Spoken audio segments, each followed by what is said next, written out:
My colleague, Ms. Nethravathy, Deputy Head Teacher, Kindergarten, would quickly take us through the amount of effort, the kind of courses and trainings and webinars and workshops that all of us as a community of EPS went through during the past 1 year. Some of us are still going through.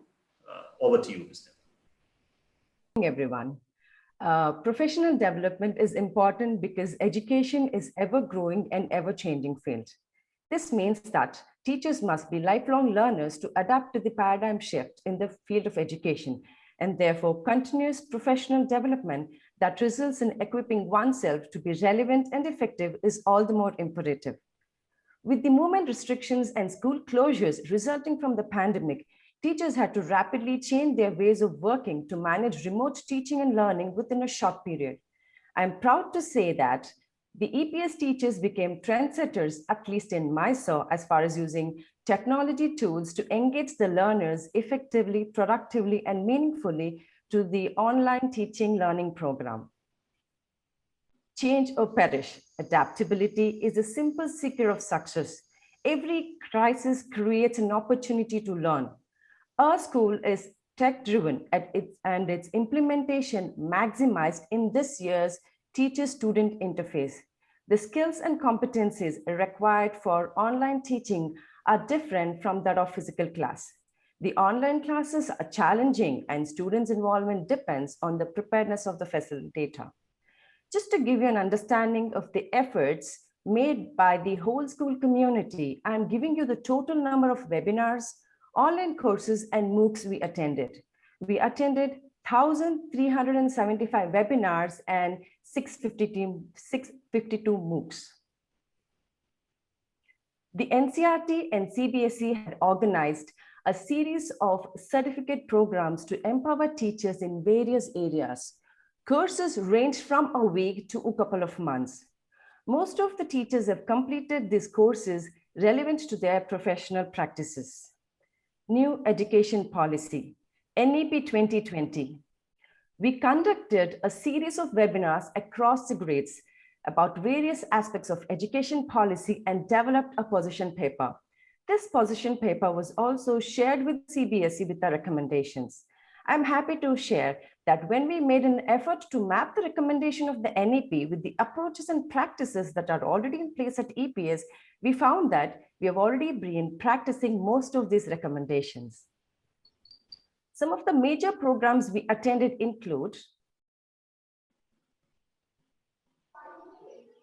emotional schooling for enhanced classroom processes, experiential learning, happy teachers create happy spaces, competency-based education, 21st century skills, constructivism, goal setting and time, outcome-based.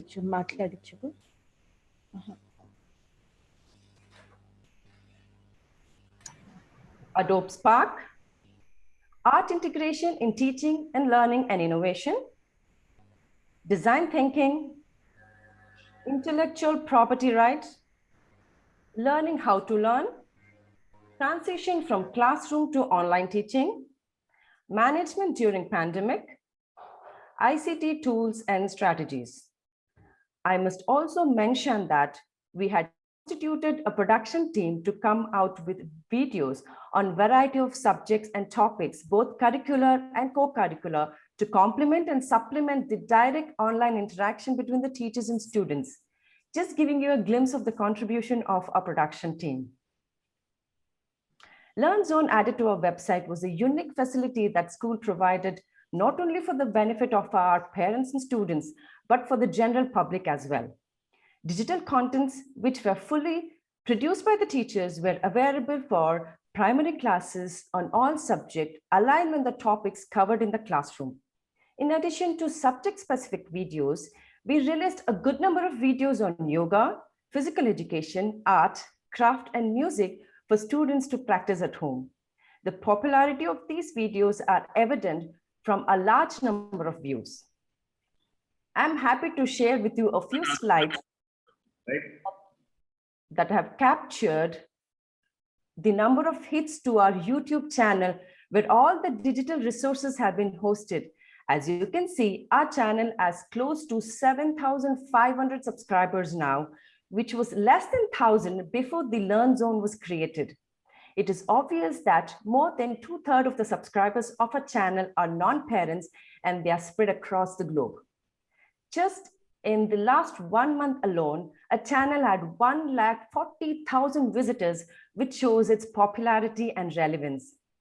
I'm sure this process of upskilling and reskilling that the teachers undertook would go a long way in enhancing the quality and effectiveness of the teaching learning practices at EPS, not only during the pandemic, but certainly continue to yield rich dividends once the school reopens for physical classes.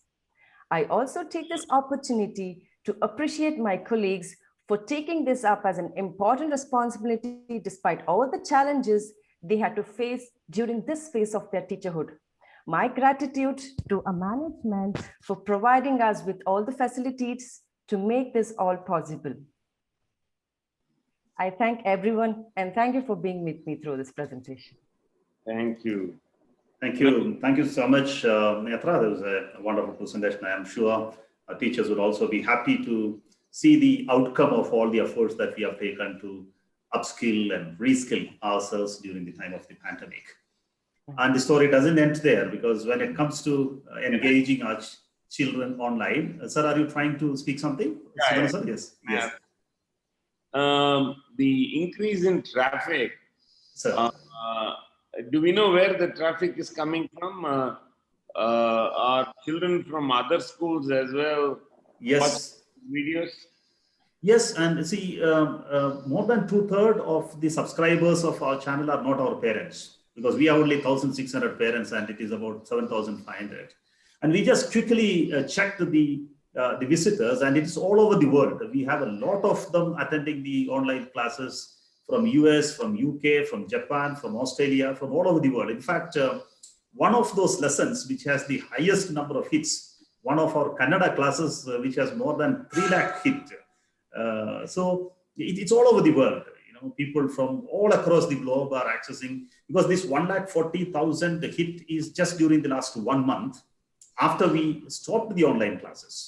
Means it's still going on. It's not that they were visiting only when these classes were happening, only when we were posting these videos. People are continuing to use the videos that we have posted. That's very good. Do we come to know who they are? Not necessary. Not necessary, but we know from which country they are accessing it. Because names are fictional, so. Yeah, I don't think we get the name all the time. Most likely they may be using a Gmail account or something like that to access it. So we're not here. Yeah. Yes, thank you. Thanks.